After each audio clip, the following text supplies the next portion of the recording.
Hello guys, this is Teacher Ang. So sa video na ito ay gusto kong i-share yung aking natututunan sa pagtugtog ng ukulele.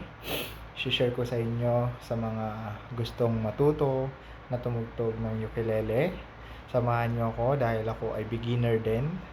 So habang practice ako, kayo din dyan, kapag napanood nyo itong video na to, ay ah, matututo din sa kung paanong tugtugin ang ukulele. So, handa na ba kayo guys? Handa na kayo. So, start na natin ang pagtugtog at pag-learn ng ukulele. So una, tuturo ko muna sa inyo ang string. Okay? So, meron tayong 4 na string. Ang ukulele ay may 4 na string lang. Okay? So, madali lang siyang i-memorize. So, ang string dito sa pinakataas, ayan, ito ay G. G string. So, madali nyo na lang itong mamememorize. G, at yung pangalawang string ay C. Yung pangatlo ay E. At yung pang-apat, yung pinakamababa na string ay A. So, bibigyan natin siya ng mnemonics. Okay? Gisea. Okay? Gisea. So, G-C-E-A. So, madali lang i-memorize, guys. Okay. So, meron din tayong tinatawag na fret. Okay? Natutunan ko lang din to. So, meron tayong tinatawag na fret. Okay? Para madali nating masundan kung anong chords yung ano natin, gagamitin natin. Okay? So, meron tayong first fret. Okay? Second, third, fourth, fifth, sixth, 7, 8, 9, 10, 11, 12 fret. Okay? So, kapag sinabi kong second fret, third fret, first fret, ganyan, malalaman nyo na yan. Alam nyo na agad. Okay? So, handa na ba kayo? Alam kong handa na kayo. Okay. So, sa video na ito, tuturuan ko kayo ng 4 na chords. Basic chords lang to. So, ito ang G, C, A minor, tsaka F. Okay, pero uunahin natin yung C. Okay, C chord. Pangalawa ang G chord.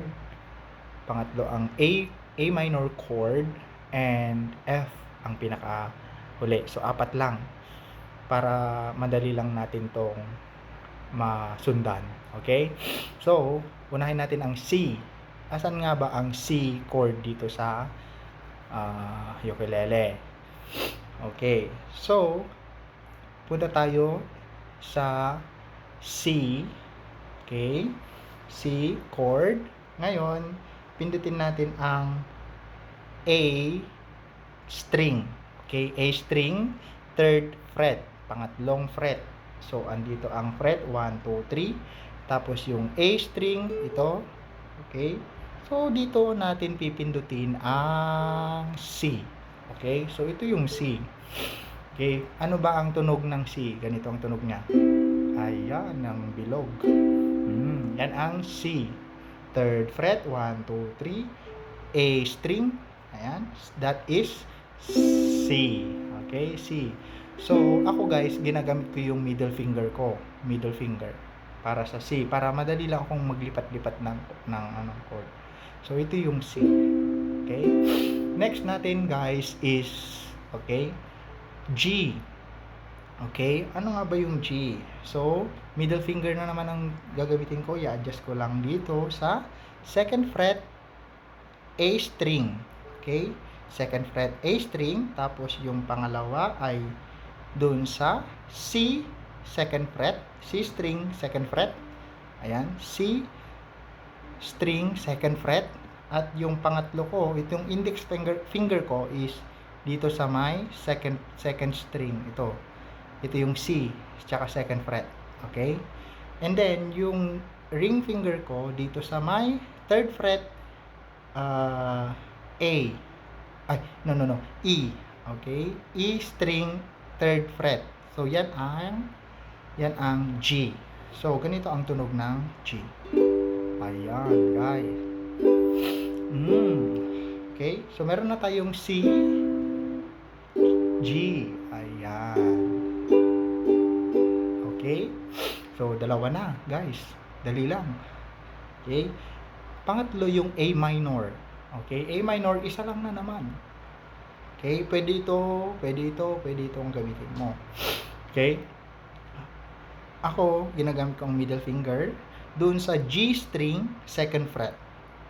G string, 2nd fret. Ayan. G string, 2nd fret. Yan ang A minor. A minor. Ayan.